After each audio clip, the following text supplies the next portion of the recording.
नमस्कार, स्वागत है आपका। मैं हूं आपके साथ सपना दीपक मदेशा। बुलेटिन का आगाज करेंगे। मुख्यमंत्री योगी आदित्यनाथ ने जनता दर्शन के दौरान विदेश भेजने के नाम पर धोखाधड़ी करने वाले एजेंटों के खिलाफ सख्त कार्रवाई के निर्देश दिए हैं। उन्होंने अधिकारियों को पीड़ितों का पूरा पैसा लौटाने और ऐसे एजेंटों की पहचान कर कार्रवाई करने को कहा।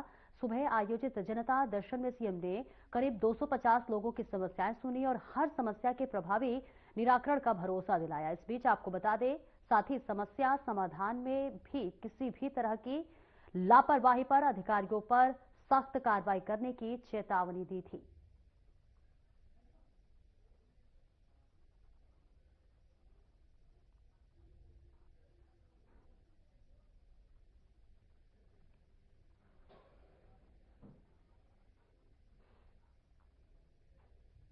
गोरखपुर में मुख्यमंत्री योगी आदित्यनाथ ने गोरखनाथ मंदिर के पास बने नए फ्लाईओवर का उद्घाटन किया। इस मौके पर गोरखपुर के बीजेपी सांसद रवि किशन भी मौजूद रहे।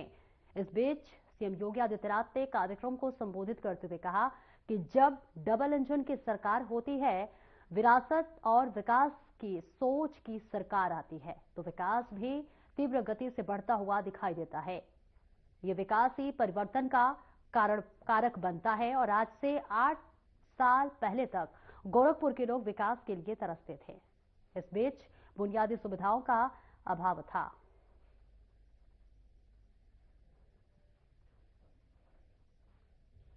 गोरखनाथ ओवरब्रिज के साथ एक नया ब्रिज भी आपको आवागमन के लिए उपलब्ध हुआ है। इसके लिए गोरखपुर महानगर वासियों को यहां से महाराजगंज, सिद्धार्थनगर, बलरामपुर और नेपाल जाने वाले उन सभी नागरिकों को जो इसका बेहतर उपयोग करेंगे, इसकी मैं बधाई देता हूं, अपनी शुभकामनाएं देता हूं।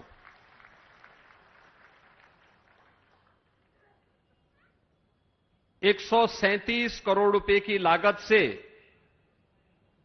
यह नया ब्रिज अत्याधुनिक तकनीक पर आधारित है,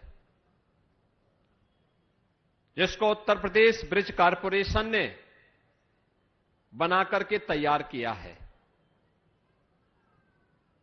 आप अनुमान करिए, गोरखपुर महानगर से जुड़े हुए, गोरखपुर जनपद से जुड़े हुए लोग इस बात का एहसास कराते होंगे कि जब डबल इंजन की सरकार होती है, विरासत और विकास की सोच की सरकार आती है,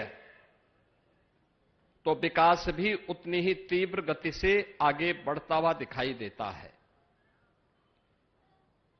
ये विकास ही परिवर्तन का कारक बनता है। ये आम जनमानस की धारणा को भी बदलता है। आज से 8 वर्ष पहले का गोरखपुर क्या था? बीमारी थी, गंदगी थी, अराजकता थी, माफियागिरी थी। बिजली के लिए, विकास के लिए लोग तरसते थे। बुनियादी सुविधाओं का अभाव था। गोरखपुर के नाम पर, उत्तर प्रदेश के नाम पर जब यहां का कोई व्यक्ति, यहां का नौजवान, यहां का नागरिक, यहां का व्यापारी जब उत्तर प्रदेश के बाहर जाता था, लोग हे दृश्य देखते थे। पहचान का संकट था। और डबल इंजन की स्पीड से चलने वाली भारतीय जनता पार्टी की सरकार ने परिवर्तन क्या होता है, यह परिवर्तन आज उत्तर प्रदेश में, गोरखपुर में करके दिखाया है। और यह तभी हो पाया है जब जनता जनार्दन का आशीर्वाद और सहयोग प्राप्त हुआ है। आज आदरणीय प्रधानमंत्री जी ने देश को एक नई पहचान दी है। एक नई पहचान, एक नया भारत, जिसे हर नागरिक गर्व से कहता है कि एक भारत श्रेष्ठ भारत, एक मजबूत भारत। दुनिया में उसकी अपनी एक धमक है, अपनी पहचान है। आज दुनिया की कोई ताकत भारत को नहीं दबा सकता। आज भारत जो कहेगा दुनिया उसका अनुसरण करने के लिए मजबूर होती है। ये नया भारत प्रधानमंत्री मोदी जी के नेतृत्व में सर्वांगीण विकास के लिए कार्य कर रही है। क्या विकास के बड़े बड़े प्रोजेक्टों, क्या सड़क की कनेक्टिविटी, क्या रेल की कनेक्टिविटी, क्या एयर की कनेक्टिविटी, इन सब के साथ साथ जनता की सुविधा को ध्यान में रख करके भी नए तरीके से विकास के कार्यक्रमों को आगे बढ़ाने का कार्य किया जा रहा है। ये सभी कार्यक्रम तो अच्छे ढंग से आगे बढ़ ही रहे हैं, लेकिन इन सब के साथ अब सरकार ने इस दौरान विकास के कार्यों को भी आगे बढ़ाया, गरीब कल्याणकारी योजनाओं को भी आगे बढ़ाने का काम किया। हर गरीब के पास सिर ढकने के लिए छत हो, हर गरीब को राशन की सुविधा का लाभ प्राप्त हो, हर गरीब को उपचार की सुविधा प्राप्त हो, हर गरीब के घर में रसोई गैस का चूल्हा हो, हर एक नागरिक को बिना भेदभाव के बिजली की सुविधा उपलब्ध हो। ये तब हो पाया जब डबल इंजन की सरकार ने सामूहिक प्रयास से इस कार्यक्रम को आगे बढ़ाया। आज उत्तर प्रदेश के सामने पहचान का संकट नहीं है। उत्तर प्रदेश आज देश के अंदर अपनी एक नई आभा के साथ अपने आप को एक नई पहचान दे रहा है। विकास और विरासत का बेहतरीन केंद्र बना है। आप दूर मत जाइए, गोरखपुर महानगर के अंदर ही देखिए, जहां घंटों जाम लगा रहता था, आज वहां पे 4 लेन की सड़कें हैं, आवागमन स्मूथ हो गया है। जिस दूरी को 1 घंटे की दूरी तय करने में लगते थे, अब मात्र 10 से 15 मिनट में आप उस दूरी को तय कर ले रहे हैं। कोई सोचता था गोरखपुर नगर में ऐसे होगा? पिछली सरकारों ने फर्टिलाइजर कारखाना बंद करवा दिया था। आज फर्टिलाइजर कारखाना चल रहा है। जब रात्रि को उसकी लाइट जगमगाती है तो एक नया गोरखपुर दिखाई देता है। नया भारत का नया उत्तर प्रदेश है तो नए उत्तर प्रदेश का नया गोरखपुर भी जगमगाता हुआ दिखाई देता है।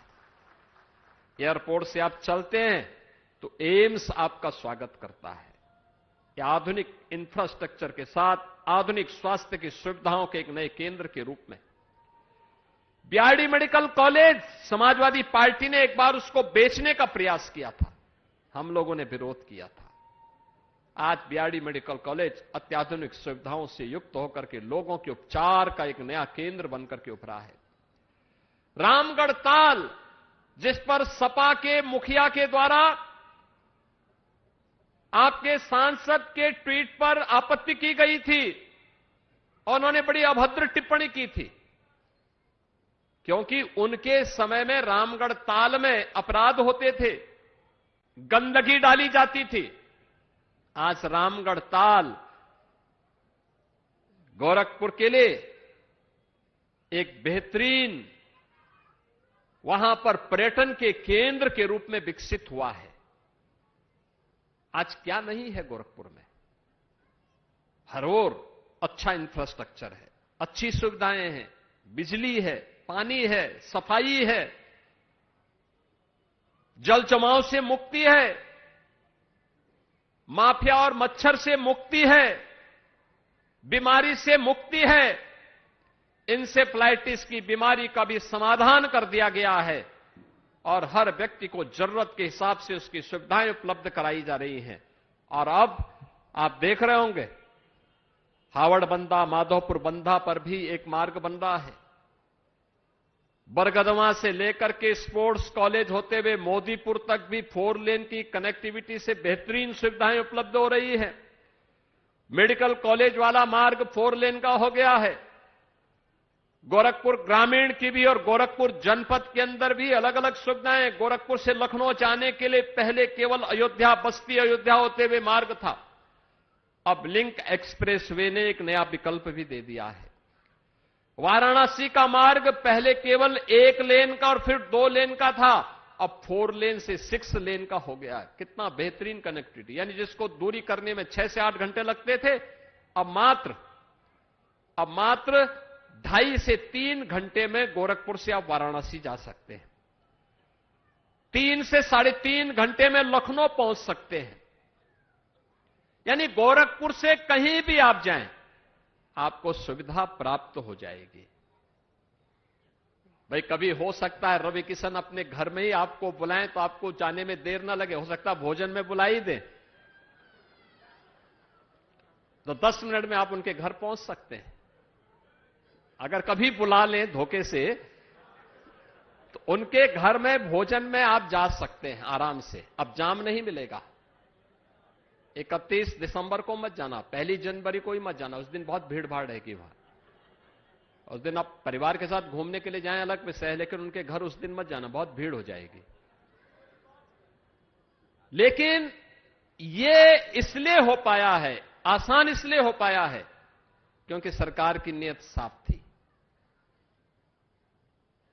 और उत्तर प्रदेश के अंदर हर महानगर के विकास को इसी प्रकार से आगे बढ़ाया गया है।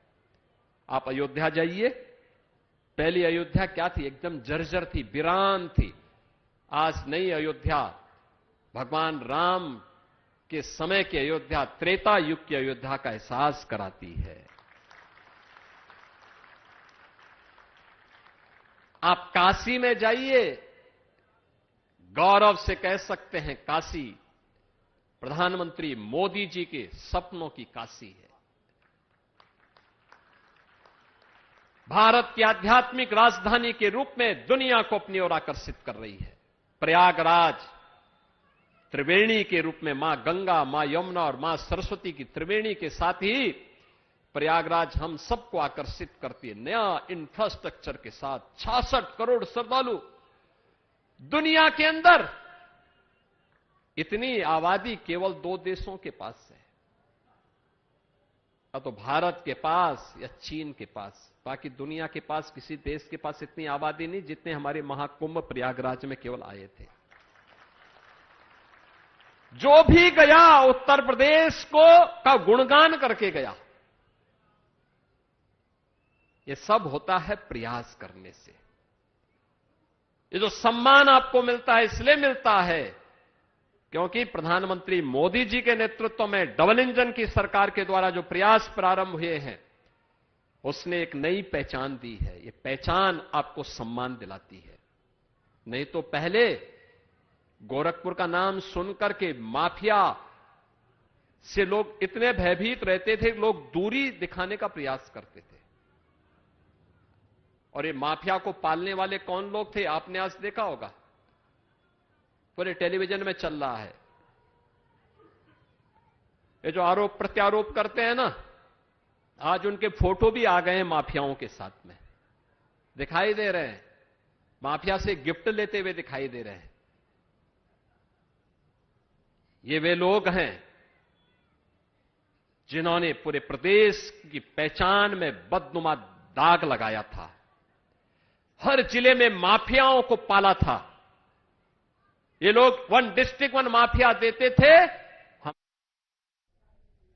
और एक छोटे से ब्रेक के लिए रोकेंगे, जल्द लौटते हैं।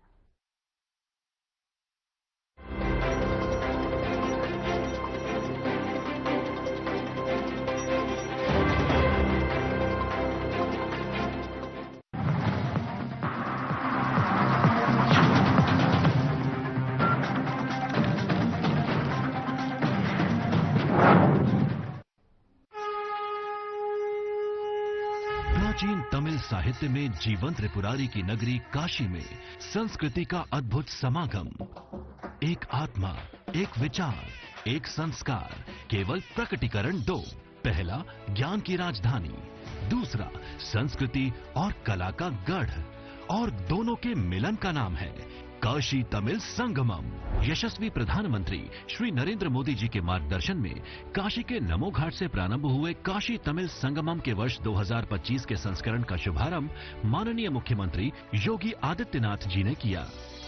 सांस्कृतिक समागम की सतत प्रक्रिया तमिल करकलाम के जरिए हो रही है और प्रगाढ़ काशी तमिल संगमम भारत की सांस्कृतिक, शैक्षिक, आर्थिक और आध्यात्मिक साझेदारी को सशक्त करते हुए एक भारत श्रेष्ठ भारत के संकल्प को साकार कर रहा है।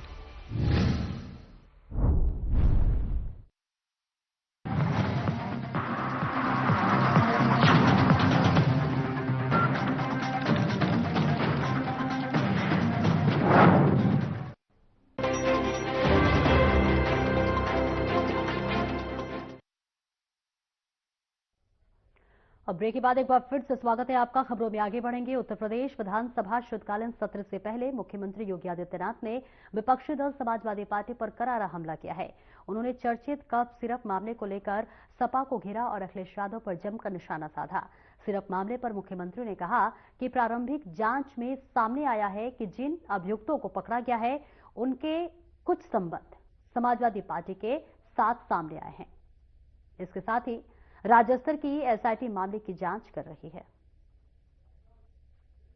उत्तर प्रदेश विधानमंडल का शीतकालीन सत्र आज से प्रारंभ हो रहा है। शीतकालीन सत्र में प्रतिभाग करने के लिए आ रहे सभी माननीय सदस्यों का मैं हृदय से स्वागत करता हूं। आज से 24 दिसंबर तक शीतकालीन सत्र में माननीय सदस्यों को सदन में अपने मुद्दों को उठाने, उत्तर प्रदेश की जनता के हित में और उत्तर प्रदेश के विकास से जुड़े हुए तमाम अन्य कार्यों को आगे बढ़ाने, विधायी कार्यों को आगे बढ़ाने और विभिन्न विभागों में जो नई मद हैं उनके लिए सप्लीमेंट्री डिमांड्स के लिए भी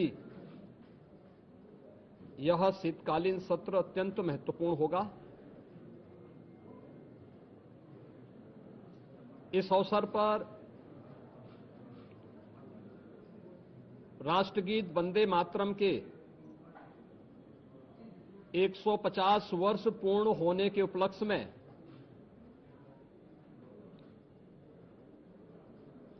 एक महत्वपूर्ण चर्चा और वंदे मातरम गीत के रचयिता के प्रति कृतज्ञता ज्ञापित करने का भी एक अवसर उत्तर प्रदेश विधानमंडल के सामने होगा, क्योंकि उत्तर प्रदेश की स्थापना का दिवस और राष्ट्रगीत के रूप में वंदे मातरम को भारत के संविधान के अनुसार मान्यता प्राप्त होने का नोटिफिकेशन एक ही तिथि इस महत्वपूर्ण इवेंट के लिए है और उत्तर प्रदेश की विधान मंडल में इस पे चर्चा इसलिए अत्यंत महत्वपूर्ण होगी। कल सर्वदलीय बैठक में हम लोगों ने सभी दलीय नेताओं से इस बारे में अनुरोध किया है कि सरकार प्रत्येक मुद्दे पर चर्चा कराने के लिए तैयार है। सरकार विकास से जुड़े हुए मुद्दों पर एक सकारात्मक रुख है और सभी दलों का हमें विधानसभा सत्र को संचालित करने के लिए उनके सहयोग की भी अपेक्षा है। देश का सबसे बड़ा विधानमंडल सुचारू रूप से संचालित हो और ये अब तक लगातार एक सही दिशा में आगे बढ़ा है, क्योंकि लोकतंत्र से जुड़े हुए पवित्र स्थल जब चर्चा पर चर्चा का विषय बनते हैं तो जन विश्वास पर जनप्रतिनिधि खरा उतरता है। हमारी इच्छा थी कि सत्र अधिक दिन चले, लेकिन माननीय जनप्रतिनिधिगण ज्यादातर वर्तमान में मतदाता सूची की जो विशेष पुनरीक्षण की कार्रवाई चल रही है इस कार्यक्रमों में लगे हैं और यह लोकतंत्र की शुचिता, पारदर्शिता और प्रभावी होने के लिए अत्यंत महत्वपूर्ण भी है। तो विभिन्न जनप्रतिनिधियों ने इस संबंध में अनुरोध भी किया था कि आवश्यक विधायी कार्य और सप्लीमेंट्री डिमांड्स के साथ ही कुछ महत्वपूर्ण अन्य कार्यों को लेने के बाद वंदे मातरम पर चर्चा परिचर्चा के उपरांत अगर इसे हमें आगे के कार्य के लिए एसआईआर की इस कार्रवाई को जो भारत निर्वाचन आयोग के मार्गदर्शन में चल रही है इसके लिए समय मिल जाता, तो इसलिए इसे आज से 24 दिसंबर तक विधानमंडल की इस कार्रवाई का हमने सत्र रखा है और मुझे पूरा विश्वास है कि यह सत्र उत्तर प्रदेश विधानमंडल के साथ ही उत्तर प्रदेश के विकास के लिए एक महत्वपूर्ण सत्र साबित होगा। समाजवादी पार्टी लगातार सरकार पर आरोप लगा रही है, हर प्लेटफॉर्म पर आरोप लगा रही है, सरकार की तरफ से क्या कार्रवाई? देखिए,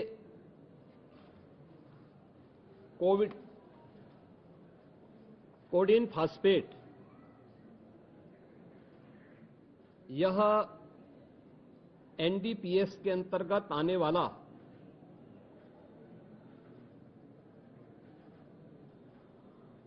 एक औषधि है जिसका निर्माण कोडिन युक्त कफ सिरप यानी गंभीर खांसी के लिए कफ सिरप बनाने के लिए उपयोग होता है, लेकिन सेंट्रल नारकोटिक्स ब्यूरो के द्वारा इसे केवल उन्हीं औषधियों के निर्माण के लिए आवंटित किया जाता है। इसके लिए उसका कोटा, उसका आवंटन, ये सभी सेंट्रल नारकोटिक्स ब्यूरो के द्वारा तय होते हैं। इस मामले इसकी यह कफ सिरप तमाम जगहों पर नशीले पदार्थों के रूप में इसके दुरुपयोग की शिकायतों के बाद